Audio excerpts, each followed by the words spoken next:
साथियों, आज मुझे बहुत ही ज़्यादा खुशी है। मैं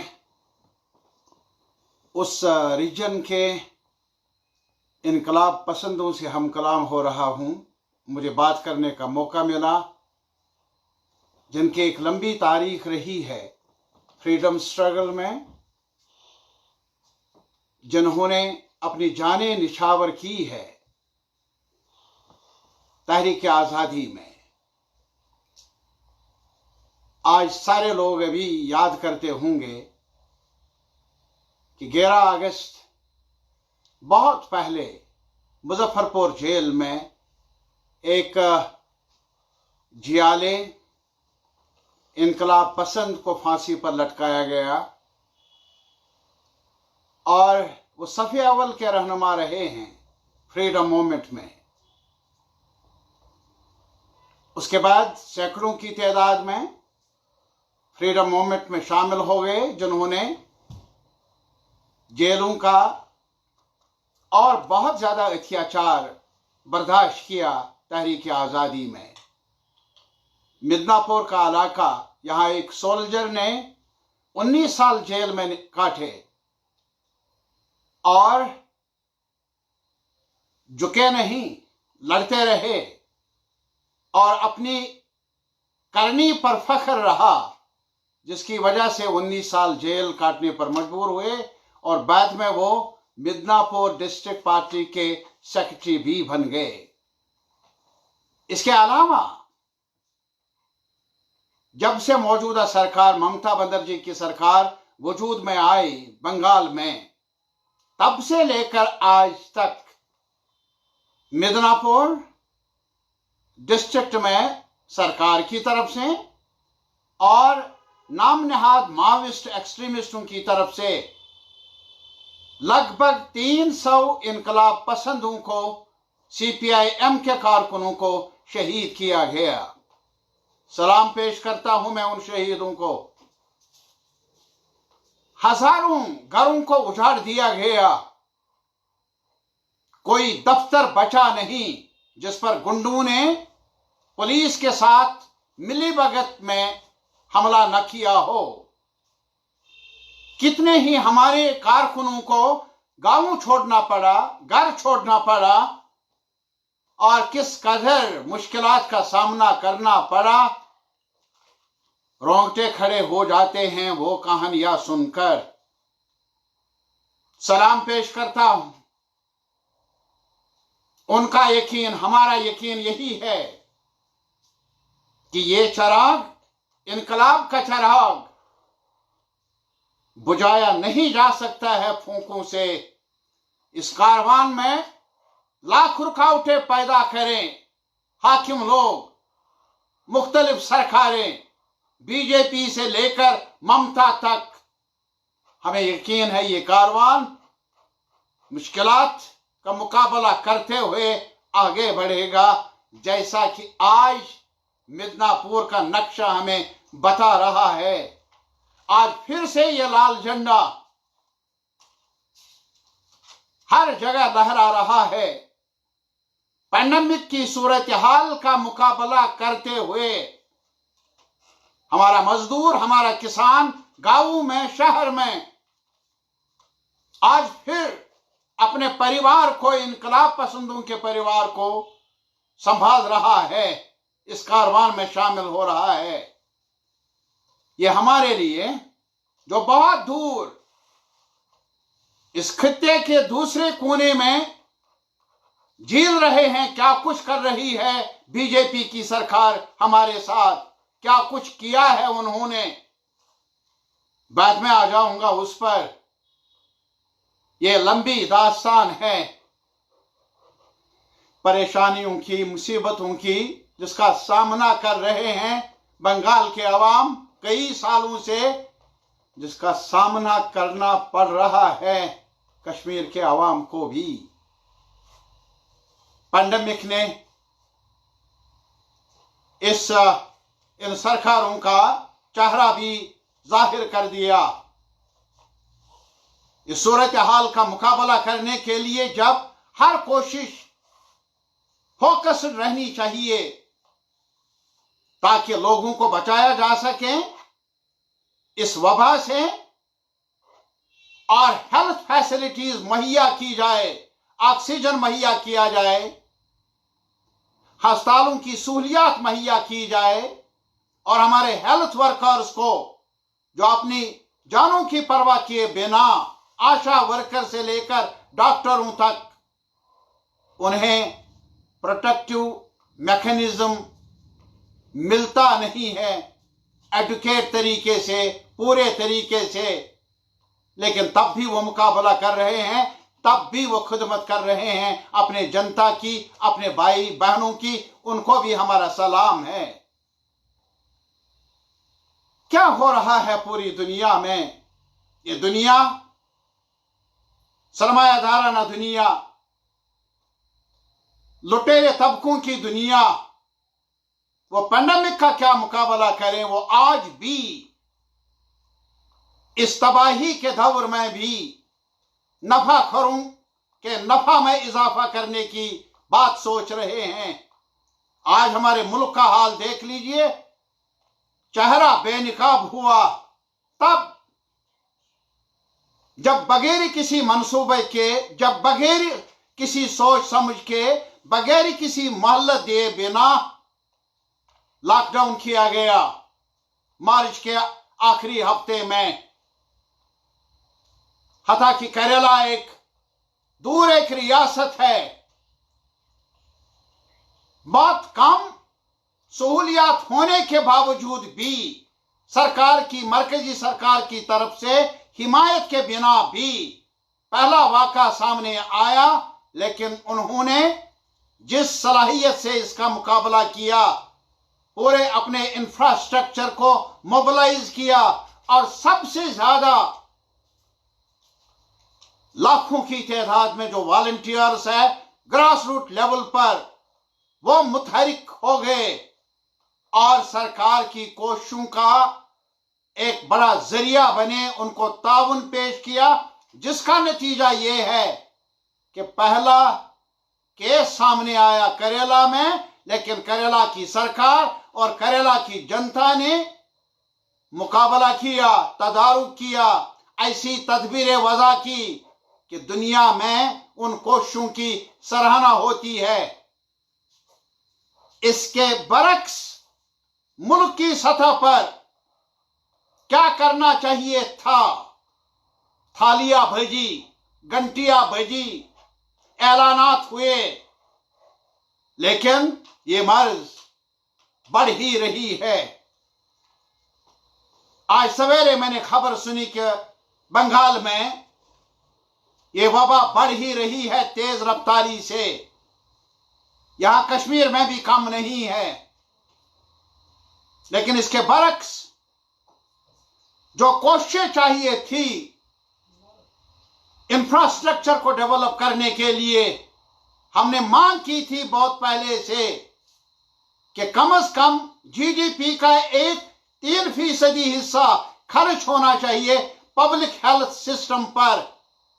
माना नहीं सरकारों ने, माना नहीं इस सरकार ने।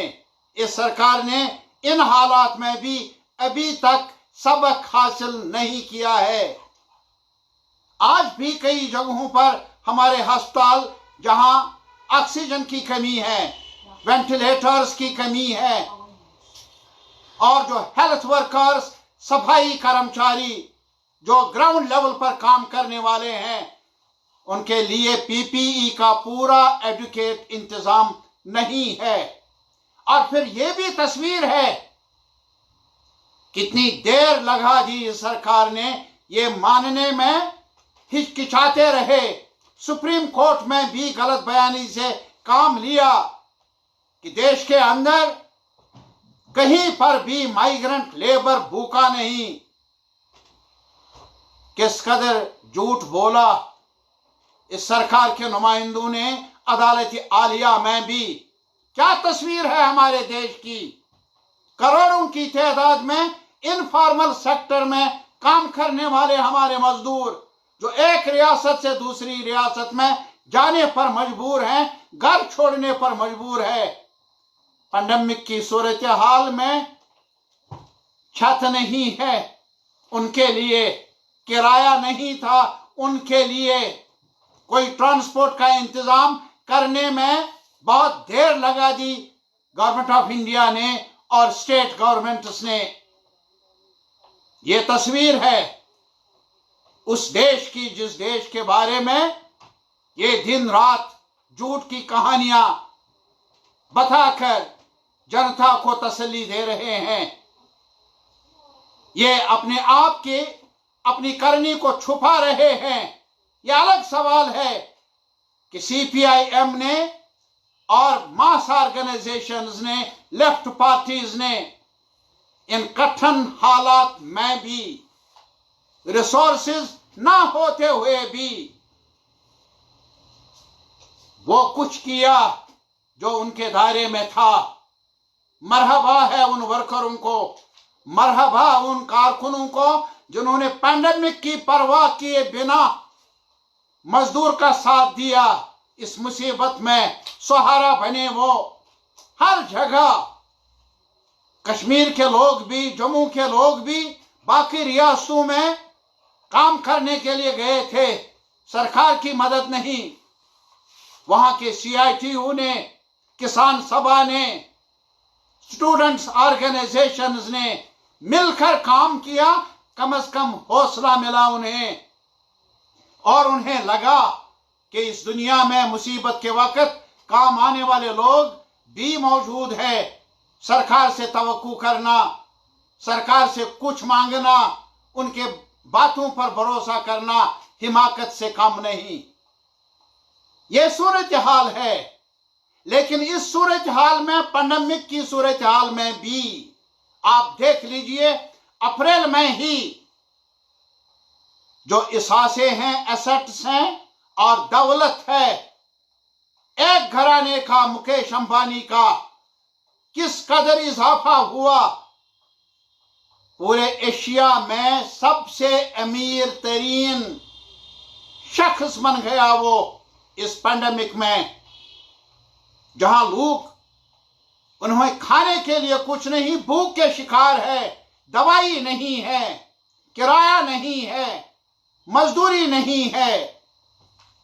कितने लाखों लोग, करोड़ों लोग बेरोजगार हो गए। कितने हमारे नौजवान, हमारे बुजुर्ग महज आसरा न होने की वजह से कई सैकड़ों हमारे बुजुर्ग मौत के शिकार हो गए। उनके पास सहूलियात नहीं, उनके पास खाने की रोटी नहीं, लेकिन इसके बरक्स दौलत के अंबार जमा हो रहे हैं। इस वबा में भी एक मुट्ठी भर तबके के पास। ऐसा क्यों? इसलिए क्योंकि सरकार उनकी है। ऐसा क्यों? इसलिए कि सरकार की पॉलिसियां ऐसी है। अमीर अमीर बनते जाए मुसीबत में भी। उनके लिए ये हर दिन नई खुशी लेकर तुलू होता है। मुसीबतें अगर हैं वो मजदूर के लिए, किसान के लिए, नौजवान के लिए, हमारी बहनों के लिए, हमारे अकलियतों के लिए, कमजोर तबकों के लिए। कितना बताए? ममता बनर्जी एक तरफ और बीजेपी दूसरी तरफ। अब बीजेपी है क्या? चेहरा इनका साफ आ गया सामने। अगर कुछ इनका प्रोग्राम है, कोई दिशा है, वो दिशा एक ही है। चाहे रंग बदले ये, नारा बदले ये, चेहरा बदले ये, कश्मीर से लेकर बंगाल तक, कन्याकुमारी तक एक ही काम है इनका। फूट डालो, राज करो, लड़ाओ। हिंदुस्तान की जनता को धर्म के नाम पर, कास्ट के नाम पर, लैंग्वेजेस के नाम पर, जबान के नाम पर, इलाकों की बुनियाद पर और झूठे वादों से उनके दिल को बहलाने की कोशिश करते रहो। मीडिया के कुछ लोग, चैनल्स, उनके सहारे पर, फेक न्यूज के सहारे पर आंखों में धूल झोंको हर सतह पर। और जनता को बेवकूफ बनाने की कोशिश कर लो, लेकिन तवारीख से नावाकिफ है ये नादान। आज बेवकूफ बनाया जा सकता है, आज उन्हें धोखा दिया जा सकता है इस गलत प्रोपेगेंडा से, लेकिन तारीख भी यही बता रही है कि आप बार बार धोखा नहीं दे सकते, बार बार लोगों को बेवकूफ नहीं बना सकते। हमारे देश के रहने वाले लोगों की एक लंबी जद्दोजहद है और लंबी जद्दोजहद के बाद फ्रीडम हासिल की, एक कॉन्स्टिट्यूशन बना, रिपब्लिकन कॉन्स्टिट्यूशन, एक दिशा बनी। तब जब मुल्क तकसीम हुआ, बरतानिया ने जाते जाते फूट के बीज बो डाले और यहां पर जहां एक अलग मुल्क मजहब की बुनियाद पर बना, वहां इस मुल्क के लोगों ने, फ्रीडम फाइटर्स ने, जो लोग सफ़े अव्वल के रहनुमा थे, उन्होंने कॉन्स्टिट्यूएंट असेंबली में एक दिशा मुकर्रर की और कहा इस देश की जो दिशा होगी, डायरेक्शन होगी, वो मजहब की बुनियाद पर नहीं, धर्म की बुनियाद पर नहीं, जात की बुनियाद पर नहीं, तकसीम की बुनियाद पर नहीं, फूट की बुनियाद पर नहीं, वो बुनियाद होगी सेकुलर डेमोक्रेसी पर। वो बुनियाद होगी कि यहां कोई सरकार के सामने कोई हिंदू नहीं, कोई मुसलमान नहीं, कोई सिख नहीं, कोई ईसाई नहीं, यहां हिंदुस्तान के शहरी है और सरकार काम करेगी हिंदुस्तान के शहरियों के लिए। एक आईन दिया, कॉन्स्टिट्यूशन दिया और यह कहा गया कि इसकी बुनियाद प्लुरलिटी है। यहां भिन्न भिन्न बोली बोलने वाले लोग हैं इस बड़े मुल्क में, भिन्न भिन्न अकीदे के लोग हैं, भिन्न भिन्न समाज और रिवायात के लोग हैं, लेकिन इनकी एकता इसमें है कि डाइवर्सिटी रहे, प्लुरलिटी रहे, एक दूसरे का एहतराम रहे, लेकिन कभी भी अकीदे और धर्म को, मजहब को सियासत का इंस्ट्रूमेंट ना बनने दिया जाए। इक्तदार के लिए, इक्तदार को चलाने के लिए धर्म या मजहब को एक इंस्ट्रूमेंट के तौर पर इस्तेमाल ना किया जाए। ये था वो वादा, ये था वो डायरेक्शन जो मुकर्रर की कॉन्स्टिट्यूएंट असेंबली ने उन्हीं दिनों 1925 में जब आरएसएस की बुनियाद डाली गई और बाद में 1939 में गोलवालकर ने उसे और एक प्रोजेक्ट की शक्ल में पेश किया। क्या है वो? ये लड़ाई जो आज हम देख रहे हैं, इसकी शुरुआत 1925 से शुरू हुई है। तब से लेकर आज तक वो धर्म को बुनियाद मानकर हिंदू राष्ट्र बनाने का सपना देख रहे हैं। तब भी आजादी की जंग में हिस्सा नहीं डाला, तब भी गैर मुल्की हुक्मरानों का वास्ता नहीं छोड़ा, लेकिन इस काम में बराबर लगे रहे। कोई मौका हाथ से न जाए जब आवाम के अंदर धर्म के नाम पर फूट ना डाली जाए। यह अलग सवाल है कि तब से लेकर जो और हुक्मरान रहे हैं दिल्ली में और रियासतों में, उन्होंने सेकुलर डेमोक्रेसी को, प्लुरलिज्म को और सबसे बढ़कर जो हमारे देश की फाउंडेशंस हैं डेमोक्रेसी की, उसके डिफेंस में जितना काम करना चाहिए था, काम किया नहीं। उसकी खास मिसाल हमारी रियासत जम्मू कश्मीर है। उस तकसीम का असर जहां बंगाल ने देखा, पंजाब ने देखा, वहां जम्मू कश्मीर ने खास तौर पर देखा। और आज भी अगर उस तकसीम के असरात मौजूद हैं, उस पार्टीशन के असरात, वो असरात आज भी दिखने को मिलते हैं जम्मू कश्मीर के अंदर। आज कश्मीर के चेहरे को मसक करने की कोशिश हो रही है जोर शोर से।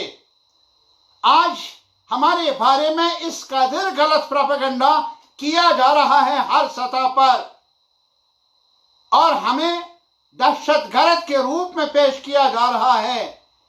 हमें पेश किया जा रहा है कि हम मुल्क के दुश्मन हैं। याद दिलाना चाहता हूं मैं, सरकार का प्रोपेगेंडा अपनी जगह वो जो चाहे करे, लेकिन बंगाल के अवाम, मिदनापुर के अवाम की अदालत में एक कश्मीरी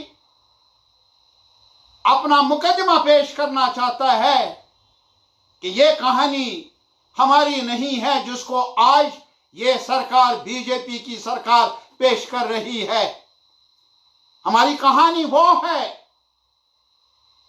जब पार्टीशन के वक्त हजारों की तादाद में लोग मर गए, लाशें गिरी हर सतह पर, खूने आदम गिरा, लाखों की तादाद में लोग उधर भी इधर भी बेघर हुए, पागलपनी का दौर था।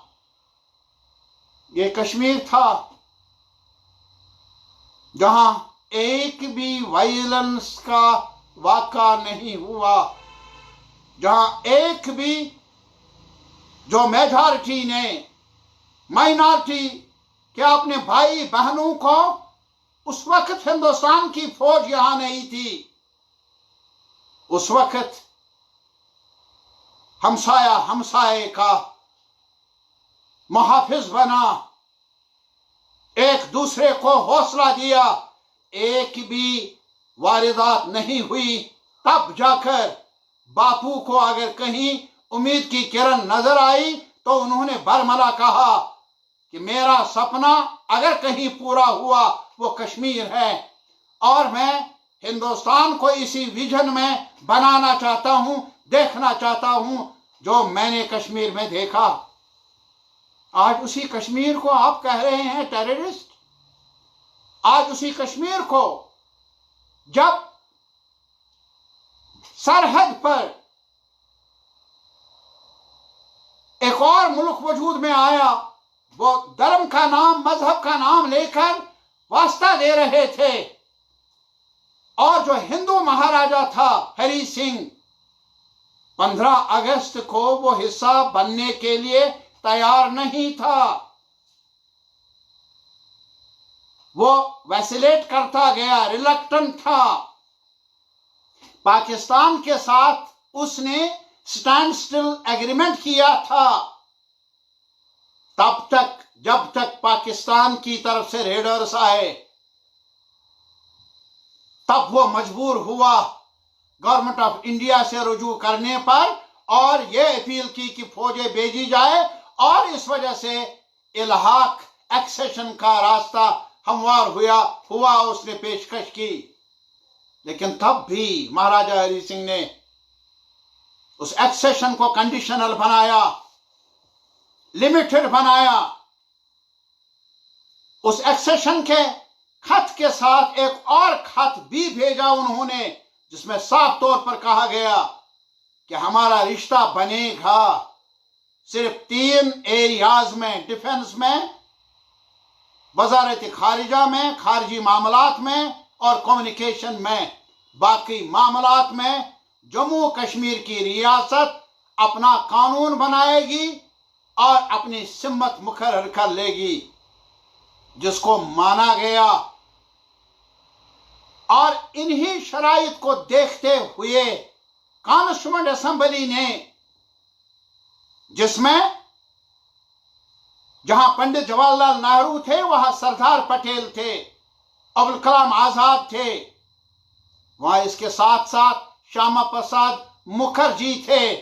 जब 370 का आईन में उस दफा का वजूद सामने आया, किसने तब प्रिसाइड किया उस सेशन को, ये इनसे पूछ लीजिए। ये 370 की रट लगाने वालों से मैं कह रहा हूं वो उस रिश्ते की फाउंडेशन है, और उस रिश्ते को आपने आज उस बुनियाद को हिला दिया, आपने उस पर चोट लगा दी, उस पर असॉल्ट किया। मुझे अफसोस वो है, ये घाटे का सौदा है, न सिर्फ कश्मीर के लिए, जम्मू के लिए, लद्दाख के लिए, बल्कि ये घाटे का सौदा है उस रिश्ते को लेकर भी, जो रिश्ता बड़ी कुर्बानियों के बाद कायम हुआ था। तब जब कश्मीर के मुसलमानों ने यह कह दिया कि मजहब नहीं सिखाता आपस में बैर रखना, ये कहा था मजहब अपनी जगह, मजहब बुनियाद नहीं बन सकता है वतनियत की। हमारा मुस्तकबिल महफूज रहेगा उस मुल्क में जहां हिंदू भी है, मुसलमान भी है, सिख भी है, ईसाई भी है, मानने वाले ना मानने वाले भी है, जहां तेलुगु बोलने वाले हैं, जहां मलयालम बोलने वाले हैं, जहां बंगाली बोलने वाले, पंजाबी बोलने वाले, तरह तरह की बोली बोलने वाले हैं, वहां जम्मू कश्मीर के अवाम को भी तहफ़्फ़ुज़ मिलेगा। हम ऐसा रिश्ता चाहते हैं। आज पूरी दुनिया में और पूरे मुल्क में ये झूठा प्रोपेगेंडा कि जैसे आज तक कश्मीर हिस्सा नहीं था हिंदुस्तान का, जैसे आज लिबरेट किया है बीजेपी की सरकार ने, मोदी की सरकार ने जम्मू कश्मीर को। किससे लिबरेट किया? 70 साल का तजुर्बा बता क्या रहा है? आपने ये बता दिया कि हमने 370 हटा दिया, इसलिए हटा दिया क्योंकि वहां सेपरेटिज्म है। सेपरेटिज्म शुरू कब हुआ? क्या वो सेपरेटिज्म था जब कश्मीर के लोगों ने दो कौमी नजरिया रद्द किया और सेकुलर इंडिया के साथ रिश्ता जोड़ा? क्या वो सेपरेटिज्म था उस वक्त जब उन्होंने इस्लाम के नाम पर अपील कहा कि इससे नफरत की गुंजाइश बढ़ेगी, तनाव बढ़ेगा, और उन्होंने कहा कि हमें हमारा अकीदा हमें सिखाता है एक साथ जीना, एक साथ रहना। अरे साहब, आप उसी फैसले पर आज चोट लगा रहे हैं, आज सजा दे रहे हैं कश्मीरी आवाम को महज इस वजह से क्योंकि उन्होंने उस वक्त फूट परस्ती का मुकाबला किया, इसलिए कि उन्होंने सेकुलर इंडिया के साथ अपना रिश्ता जोड़ा। आप नहीं चाहते थे ऐसा। आज भी कोई वजह नजर नहीं आती है वो करने की जो बीजेपी की गवर्नमेंट ने 5 अगस्त 2019 में किया। क्या किया? आईन को तोड़ा। किस आईन को तोड़ा? जिसकी बुनियाद कॉन्स्टिट्यूएंट असेंबली ने डाली थी,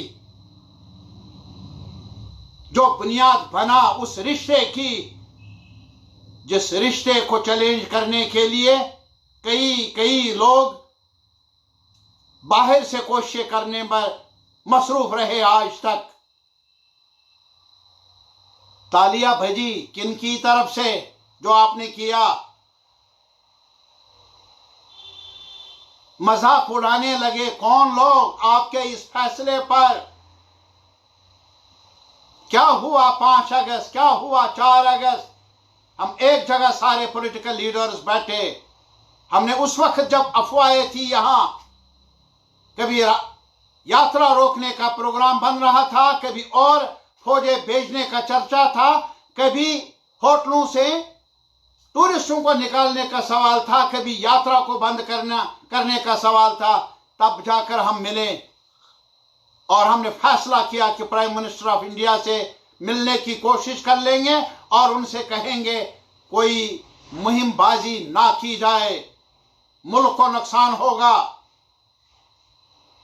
जम्मू कश्मीर के अवाम को एतमाद में लिया जाए, यहां चुनाव कराए जाए ताकि यहां असेंबली बने, उसके साथ मशवरा करें। ऐसा नहीं किया। तब तक भी आपका गवर्नर यही बता रहा था अफवाहें हैं, कुछ नहीं होने वाला है। घर पहुंचे हम रात के 11:30 बजे, टेलीफोनों ने काम करना बंद किया और सवेरे जब देखा कर्फ्यू नाफिज है पूरे जम्मू कश्मीर में। इतने डरपोक हैं और इतना बड़ा फैसला लिया है आपने, पूरे जम्मू कश्मीर लद्दाख को एक जेल खाने में बदलकर। सारी पॉलिटिकल लीडरशिप जो आपके साथ सरकारों में भी रहे उनको भी जेलों में बंद किया, गिरफ्तार किया। हजारों की तादाद में नौजवानों को गिरफ्तार किया। यहां जेलों में जगह नहीं रही, यूपी भेजा गया और जगहों पर उनको रवाना किया। किसकी खातिर किया, क्यों कर किया? ये कोई दूसरे मुल्क पर फतह करने का सवाल नहीं था, ये दुश्मन के खिलाफ जंग जीतने का सवाल नहीं था। मैं मगरिबी बंगाल के अवाम से यह कहना चाहता हूं, एक रिवायत है मगरिबी बंगाल के अवाम की जमहूरियत की लड़ाई की। आपने सेमी फैशिस्ट टेरर भी देखा, तब जाकर आपने लड़ा। आपने देखा जब जयती बासु की क़यादत में बंगाल ने पूरे हिंदुस्तान को रास्ता दिखाया कि फेडरल स्ट्रक्चर मजबूत होना चाहिए, इमरजेंसी नहीं, तानाशाही नहीं, गुंडागर्दी नहीं। इस देश को फेडरलिज्म चाहिए, इस देश को जमहूरियत चाहिए।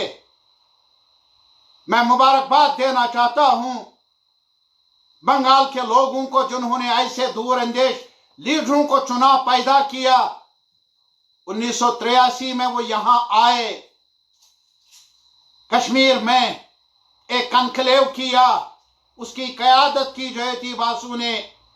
स्टेट सेंटर रिलेशंस, रियासतों को ज्यादा इख्तियारात मिलने चाहिए, रियासतों को पंचायत का दर्जा नहीं बल्कि कॉन्स्टिट्यूएंट यूनिट्स के तौर पर उनके इख्तियारात मिलने चाहिए।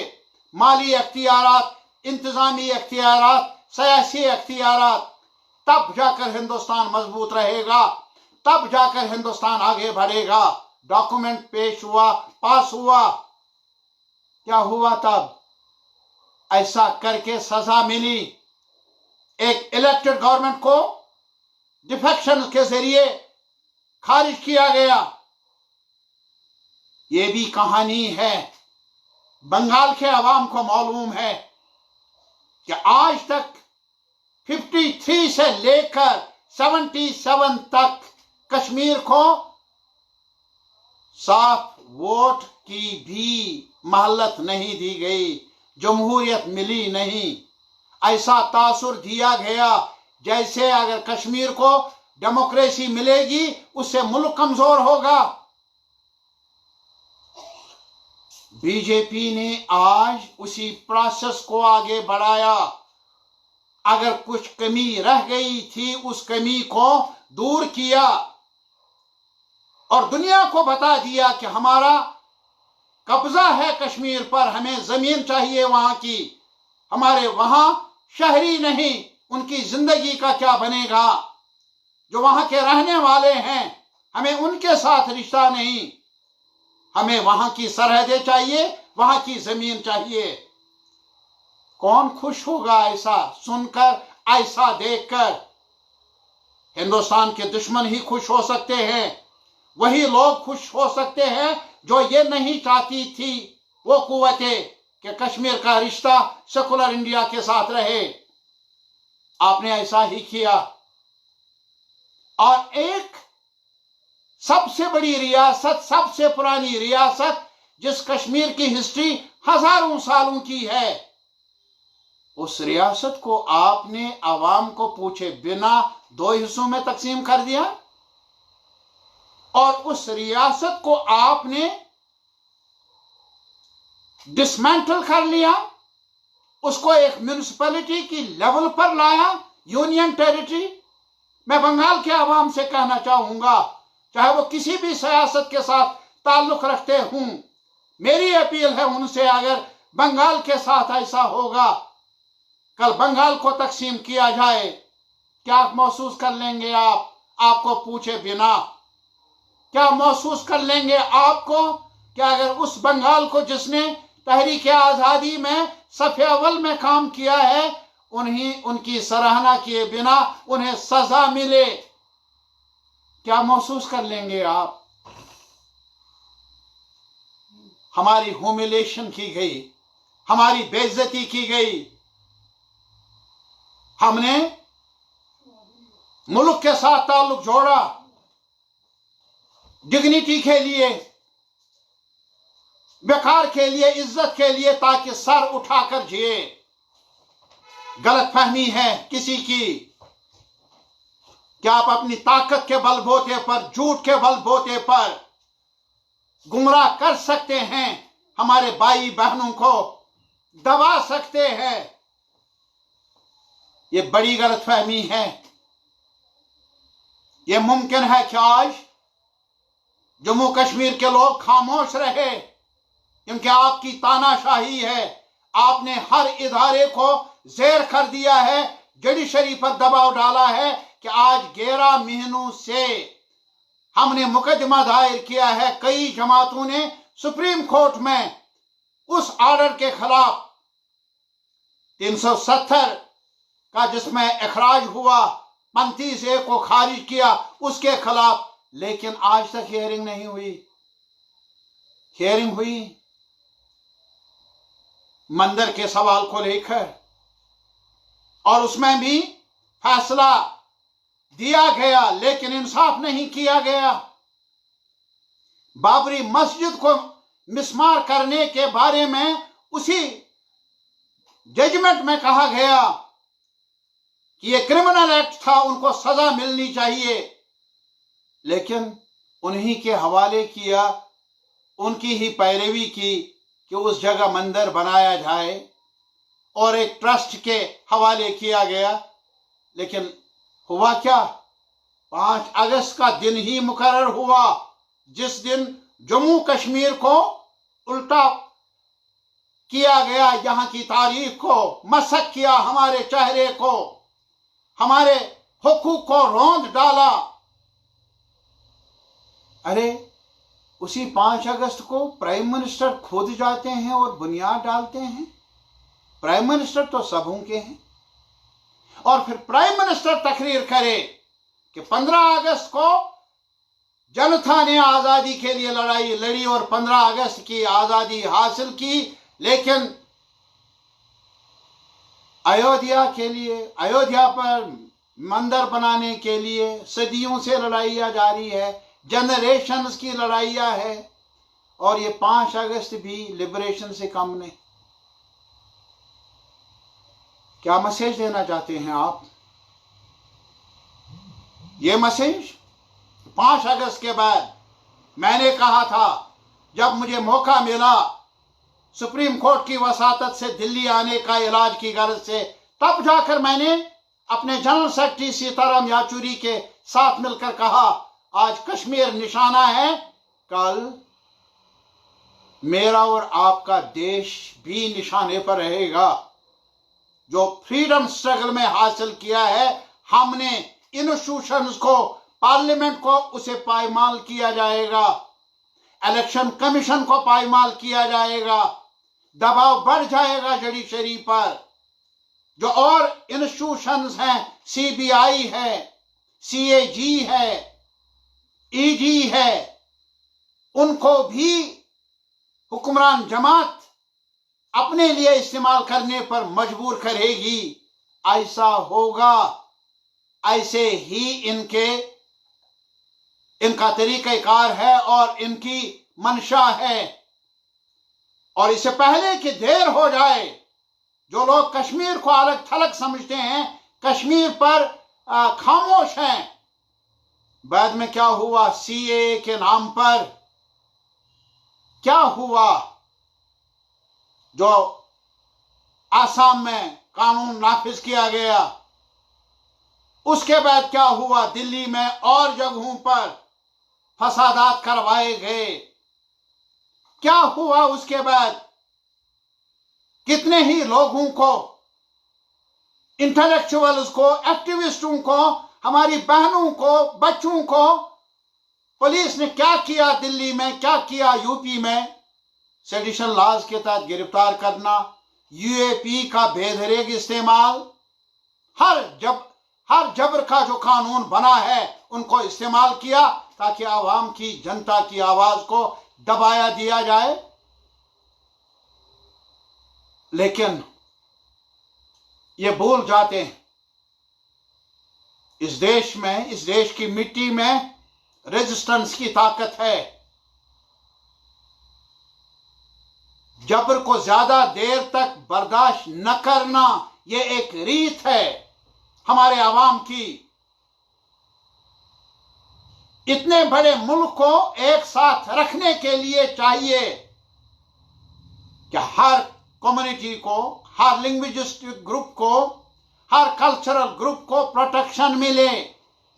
ऐसा ना हो, हिंदुस्तान की वहदत पर आंच आएगी, हिंदुस्तान की यूनिटी पर, वहां इस पर कारी जरब होगी, नुकसान होगा। और मुझे यकीन है कि आज कहीं नहीं, इस पार्लियामेंट में नहीं, किसी अदालत में नहीं, लेकिन जनता की अदालत बड़ी है, तारीख की अदालत है। इसीलिए मैं बंगाल के आवाम की अदालत में आज ये अपील करना चाहता हूं, ये दर्द साझी है। आप पिटते गए लेकिन लड़ते भी गए। आपने आज तक बहुत सहा। आज बीजेपी तोड़ना चाहती है बंगाल को, और ममता भी दूसरे ढंग से उसी फूट पर पॉलिसी को आगे ले जाकर उनके मनसूबे को ही मदद कर रही है। बंगाल के अवाम, हर रियासत के अवाम, उनसे मेरी गुजारिश है कि हमें एक दूसरे के दुख को बांटना होगा, हमें नौजवानों के दुख को बांटना होगा। आज अगर नौजवान बंगाल का बेरोजगार है, इंडस्ट्री न होने की वजह से आज अगर काम नहीं है, आज अगर वहां का किसान इस वक्त मजबूर है, अरे मेरे भाई, कश्मीर की भी यही दर्द है। कश्मीर का नौजवान भी आज तरस रहा है कि मुझे भी यार इंटरनेट की सहूलियत चाहिए। यहां का मजदूर भी जो हैंडीक्राफ्ट्स में काम करता था, 1 साल से बेरोजगारी का शिकार है, वो रोजगार चाहता है। टूरिज्म बैठ गया है, पूरा देश मार्च से लॉकडाउन देख रहा है, लेकिन जम्मू कश्मीर लॉकडाउन में पिछले साल से 4 अगस्त से 5 अगस्त से इस जद में है। क्या गुजर रही है हमारे लोगों पर।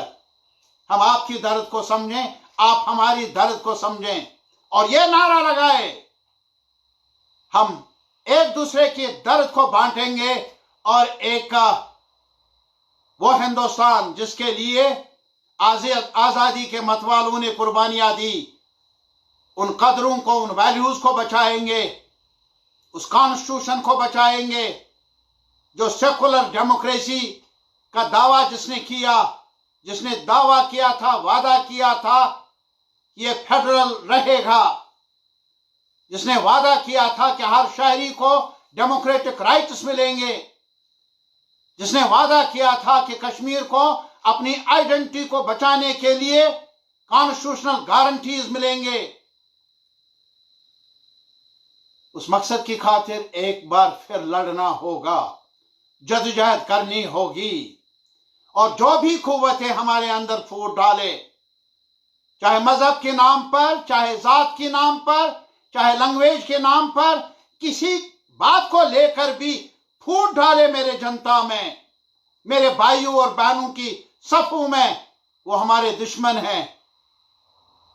कश्मीर और बंगाल एक साथ मिले, कश्मीर और बाकी मुल्क के रियासतों के लोग एक साथ मिले और आज मौका है कि बाकी जगहों पर भी हमारे दानिश्वर लोग, हमारे सोशल एक्टिविस्ट, हमारे सियासी कारकुन जम्मू कश्मीर की दर्द को समझे और आज भी ये मैसेज दे कि जो सरकार ने किया वो जबर है, वो जुल्म है। और अगर आज कश्मीर के लोग जबर से गुजर रहे हैं, हमें ये तरीका सरकार का कबूल नहीं। अगर ये आवाज आए, ये एक नया पुल बनेगा, ये एक नया उस रिश्ते को और ज्यादा मजबूत बनाने की तरफ बड़ा कदम होगा, जिस रिश्ते को बनाने के लिए कश्मीरियों ने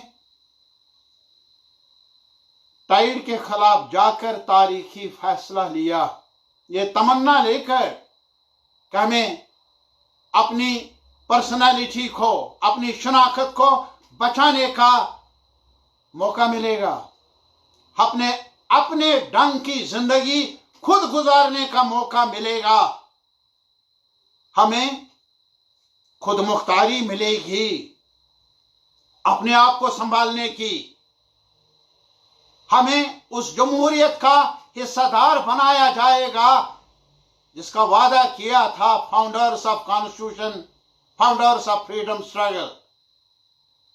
उन बड़े महान नेताओं ने जो वादे किए थे, वो सपना दिखाया था, उसे पूरा करने के लिए आज सरकार ने क्या किया, उल्टा किया।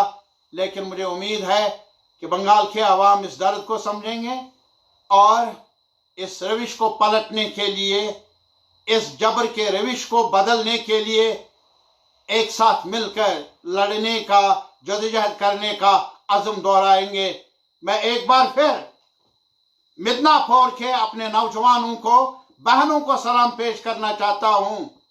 आपसे मैं आपको क्या सिखाऊं, आपसे हम सीख रहे हैं।